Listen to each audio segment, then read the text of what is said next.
2000 అప్పటి వాజ్పేయి ప్రభుత్వం, ఇక్కడ ఉన్న చంద్రబాబు ప్రభుత్వం కానివ్వండి, అప్పుడు ఎప్పుడు కూడా పాజిటివ్ ఆలోచనతో చేసిన ఏంటంటే ఎవరైనా మిస్ అయిన ఓట్లు ఉండాలని ఉద్దేశంతో. అసలు ఈరోజు ఏదైతే ఈ ఎస్ఐఆర్ అనేది దేశాల్లో పెద్ద సమస్య అయిపోయింది. అంటే మిగతా పార్టీ వాళ్ళు, మిగతా వాళ్ళను, మైనార్టీ వాళ్ళను, వీళ్ళని వాళ్ళు ఓటు తీసి అనే ఒక కార్యక్రమం చేస్తుంది. కాబట్టి తెలంగాణలో ఖచ్చితంగా ప్రతి ఒక్క అర్హులైన ఓట్లు, నేను కూడా అన్ని సందర్భాలు చెప్పిన మా బిఎల్ఓల మీటింగ్ అందరూ చెప్పారు. ఇది పార్టీతో సంబంధం లేదు. అర్హులైన ప్రతి ఒక్కరికి నియోజకవర్గంలో ఓటు పోవద్దని చెప్పారు పార్టీ అప్పటి. ఖచ్చితంగా దానికోసం బిఎల్ఓలు కానీ, ఏఆర్ఓలు కానీ, ఆర్ఓ కానీ అందరూ పూర్తిగా సహకరించి ప్రతి ఒక్క ఓటును పోకుండా చేసే ప్రయత్నం చేస్తుంది. దాదాపు నాకు తెలిసి ఈ మండలాల్లో మాత్రం 90% అయిపోతుంది. ఎత్తు తప్ప మిగతా ఏ రకంగా పోనీ ఓటులో పోనీ దానికి అధికారులందరూ సహకరిస్తారు. వాళ్ళ కృతజ్ఞతలు. ఇంకోటి చెప్తాను ఏంటంటే ఇది అందరూ ఓటు కాదు, ఓటు హక్కు అనేది సోషల్ సెక్యూరిటీ.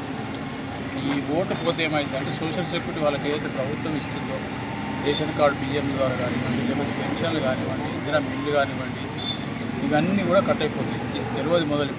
అందరికీ ప్రజలకు చెప్పేది ఒకటి, మీరు ఇది ఒకటి ఓటు అనుకోకూడదు. ఓటు ద్వారా దేశంలో మీరు పౌరసత్వం కోల్పోతే రేషన్ కార్డు పోతుంది, పెన్షన్లు రావు, ఇందిరా మిల్లు రావు, రేపు ఇంకా ఏ రకమైన భూముల కాడ రేపు ప్రభుత్వం అన్నింటిలో పంచాయతీలు వస్తాయి. కాబట్టి దీన్ని శ్రద్ధగా ప్రతి ఒక్క ఓటరు వాళ్ళకి తెలిసినా తెలియకుండా పక్కకు బిఎల్ఓలు వస్తారు, బిఎల్ఏలు వస్తారు, సంబంధిత అధికారులను అందరినీ కలిపి మొత్తం చేయించుకున్న మాత్రమే ఇక్కడున్న ప్రభుత్వం ద్వారా వచ్చే సంక్షేమ పథకాలు కానివ్వండి, రేపు అన్నిటికీ వాళ్ళకు ఒక రకమైన భద్రత ఉంటుంది. లేకపోతే భద్రత ఉంటుంది. ఇది ఆ మోడీ ఉద్దేశం ఏంటంటే వీళ్ళందరినీ చేసి వీళ్ళందరినీ గాయగా చేసి రోడ్ల మీద పడేసి పూర్తిగా దిక్కులేని చేయాలని ఆలోచనతో చేస్తుంది.